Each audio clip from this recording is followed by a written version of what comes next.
हरे कृष्ण, राधे राधे। द्वादश स्कंद 7वां अध्याय, अथर्ववेद की शाखाएं और पुराणों के लक्षण। सूत जी कहते हैं, शौनकादि ऋषियों, मैं कह चुका हूँ कि अथर्ववेद के ज्ञाता सुमंतु मुनि थे। उन्होंने अपनी संहिता अपने प्रिय शिष्य कबंद को पढ़ाई। कबंद ने उस संहिता के 2 भाग करके पथ्य और वेद दर्श को उसका अध्ययन कराया। वेद दर्श के 4 शिष्य हुए, शौलकायनी, ब्रह्मबली, मोदोष और पिप्पलायनी। अब पथ्य के शिष्यों के नाम सुनो। शौनक जी पथ्य के 3 शिष्य थे, कुमुद, शुनक और अथर्ववेत्ता जाजली। अंगिरा गोत्रोत्पन्न शुनक के 2 शिष्य थे, बभ्रू और सैंधवायन। उन लोगों ने 2 संहिताओं का अध्ययन किया। अथर्ववेद के आचार्यों में इनके अतिरिक्त सैंधवायन आदि के शिष्य सावर्ण्य आदि तथा नक्षत्र कल्प, शांति कश्यप, आंगिरस आदि कई विद्वान और भी हुए। अब मैं तुम्हें पौराणिकों के संबंध में सुनाता हूँ। शौनक जी, पुराणों के 6 आचार्य प्रसिद्ध हैं, त्रयरुणी, कश्यप, सावर्णी, अकृतव्रण, वैशंपायन और हारीत। इन लोगों ने मेरे पिताजी से एक पुराण संहिता पढ़ी थी और मेरे पिताजी ने स्वयं भगवान व्यास से उन संहिताओं का अध्ययन किया था। मैंने उन 6 आचार्यों से सभी संहिताओं का अध्ययन किया था। उन 6 संहिताओं के अतिरिक्त और भी 4 मूल संहिताएं थीं। उन्हें भी कश्यप, सांवर्णी, परशुराम जी के शिष्य अकृतव्रण और उन सब के साथ मैंने व्यास जी के शिष्य श्री रोम हर्षण जी से, जो मेरे पिता थे, अध्ययन किया था। शौनक जी, महर्षियों ने वेद और शास्त्रों के अनुसार पुराणों के लक्षण बतलाए हैं। अब तुम स्वस्थ होकर सावधानी से उनका वर्णन सुनो। शौनक जी, पुराणों के पारदर्शी विद्वान बतलाते हैं कि पुराणों के 10 लक्षण हैं, विश्वसर्ग, विसर्ग, वृत्ति, रक्षा, मनवंतर, वंश, वंशानुचरित, संस्था, हेतु और अपाश्रय। कोई आचार्य पुराणों के 5 ही लक्षण मानते हैं। दोनों ही बातें ठीक हैं, क्योंकि महापुराणों में 10 लक्षण होते हैं और छोटे पुराणों में 5।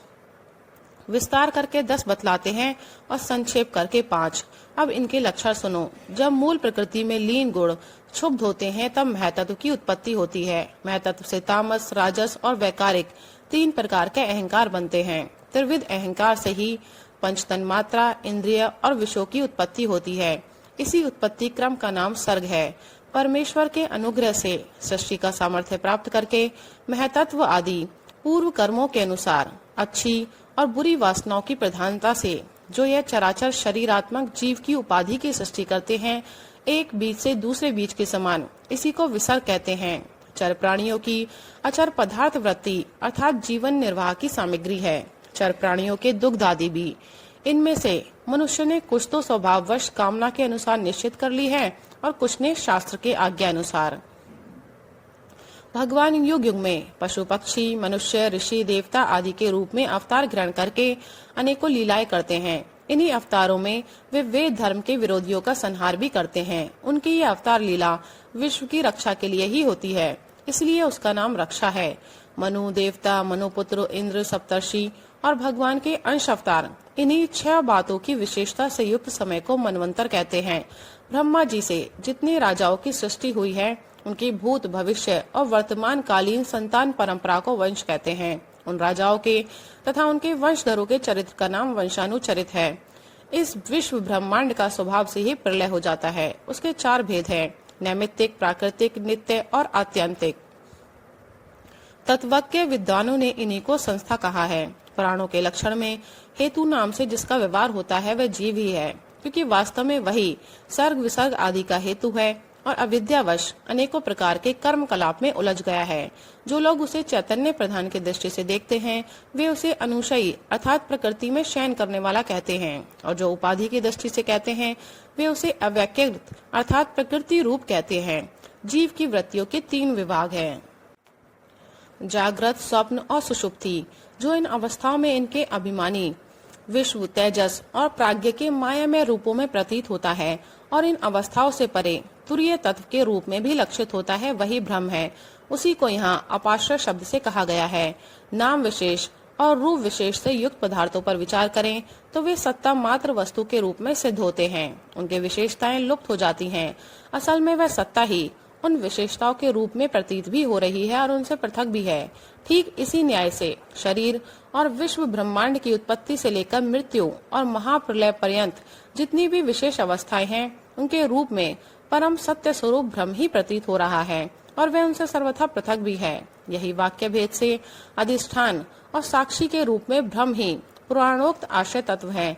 जब चित्त स्वयं आत्मविचार अथवा योग अभ्यास के द्वारा सत्वगुण, रजोगुण, तमोगुण संबंधी व्यवहारिक वृत्तियों और जागृत स्वप्न आदि स्वाभाविक वृत्तियों का त्याग करके उपराम हो जाता है, तब शांत वृत्ति में तत्वमसि आदि महावाक्यों के द्वारा आत्मज्ञान का उदय होता है। उस समय आत्मवेत्ता पुरुष अविद्या जनित कर्म वासना और कर्म प्रवृत्ति से निवृत्त हो जाता है। शौनकादि ऋषियों, पुरातत्व वेत्ता, ऐतिहासिक विद्वानों ने इन्हीं लक्षणों के द्वारा पुराणों की यह पहचान बतलाई है। ऐसे लक्षणों से युक्त छोटे बड़े 18 पुराण हैं। उनके नाम यह है: ब्रह्म पुराण, पद्म पुराण, विष्णु पुराण, शिव पुराण, लिंग पुराण, गरुण पुराण, नारद पुराण, भागवत पुराण, अग्नि पुराण, स्कंद पुराण, भविष्य पुराण, ब्रह्म वैवर्त पुराण, मार्कंडेय पुराण, वामन पुराण, वराह पुराण, मत्स्य पुराण, कूर्म पुराण और ब्रह्मांड पुराण। ये 18 हैं। शौनक जी, व्यास जी के शिष्य परंपरा ने जिस प्रकार वेद संहिता और पुराण संहिताओं का अध्ययन, अध्यापन, विभाजन आदि किया, वह मैंने तुम्हें सुना दिया। यह प्रसंग सुनने और पढ़ने वाले के ब्रह्म तेज की अभिवृद्धि करता है। राधे राधे, हरे कृष्ण।